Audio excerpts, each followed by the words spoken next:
मैं आपको कथा सुनाती हूँ परम दानवीर विक्रमादित्य की। एक दिन विक्रमादित्य दरबार में राजकाज निपटा रहे थे, तभी एक विद्वान ब्राह्मण दरबार में आकर उनसे मिला। उसने कहा कि अगर वे तुला लग्न में अपने लिए कोई महल बनवाएं तो राज्य की जनता खुशहाल हो जाएगी और उनकी भी कीर्ति चारों तरफ फैल जाएगी। विक्रम को उसकी बात जंच गई और उन्होंने एक बड़े ही भव्य महल का निर्माण करवाया। कारीगरों ने उसे राजा के निर्देश पर सोने चांदी, हीरे जवाहरात और मणि मोतियों से पूरी तरह सजा दिया। महल जब बनकर तैयार हुआ तो उसकी भव्यता देखते बनती थी। विक्रम अपने सगे संबंधियों तथा नौकर चाकरों के साथ उसे देखने गए। उनके साथ वह विद्वान ब्राह्मण भी था। विक्रम मंत्रमुग्ध हुए, साथ ही वह ब्राह्मण मुंह खोले देखता रह गया। बिना सोचे उसके मुंह से निकला, काश इस महल का मालिक मैं होता। राजा विक्रमादित्य ने ये सुनते ही झट वह भव्य महल उसे दान में दे दिया। ब्राह्मण के तो मानो पांव ही जमीन पर नहीं पड़ रहे थे। वह भागता हुआ अपनी पत्नी को ये समाचार सुनाने पहुंचा। इधर ब्राह्मणी उसे खाली हाथ आते देख कुछ बोलती उससे पहले ही उसने उसे हीरे जवाहरात और मणि मुक्ताओं से जड़े हुए महल को दान में प्राप्त करने की बात बता दी। ब्राह्मण की पत्नी की तो खुशी की सीमा न रही।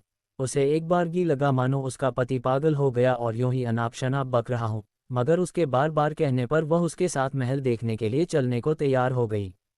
महल की शोभा देखकर उसकी आंखें खुली रह गईं। महल का कोना कोना देखते देखते कब शाम हो गई उन्हें पता ही नहीं चला। थके मांदे वे एक शयन कक्ष में जाकर निढाल हो गए। अर्धरात्रि में उनकी आंखें किसी आवाज से खुल गई। सारे महल में महक फैली थी और सारा महल प्रकाशमान था। उन्होंने ध्यान से सुना तो लक्ष्मी बोल रही थी। वह कह रही थी कि उनके भाग्य से वह यहाँ आई है और उनकी कोई भी इच्छा पूरी करने को तैयार है। ब्राह्मण दंपति का डर के मारे बुरा हाल हो गया। ब्राह्मणी तो बेहोश ही हो गई। लक्ष्मी ने 3 बार अपनी बात दोहराई, लेकिन ब्राह्मण ने कुछ नहीं मांगा तो क्रुद्ध होकर चली गई। उसके जाते ही प्रकाश तथा महक दोनों गायब। काफी देर बाद ब्राह्मणी को होश आया तो उसने कहा, ये महल जरूर भूथा है, इसलिए दान में मिला। इससे अच्छा तो हमारा टूटा फूटा घर है जहाँ चैन की नींद सो सकते हैं। ब्राह्मण को पत्नी की बात जंच गई। सहमे सहमे बाकी रात काटकर तड़के ही उन्होंने अपना सामान समेटा और पुरानी कुटिया को लौटाए। ब्राह्मण अपने घर से सीधा राजभवन आया और विक्रमादित्य से अनुरोध करने लगा कि वे अपना महल वापस ले लें, पर दान दी गई वस्तु को वे कैसे ग्रहण कर लेते। काफी सोचने के बाद उन्होंने महल का उचित मूल्य लगाकर उसे खरीद लिया। ब्राह्मण खुशी खुशी अपने घर लौट गया।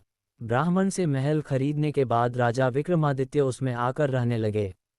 वहीं अब दरबार भी लगता था। एक दिन वे सोए हुए थे तो लक्ष्मी फिर आए।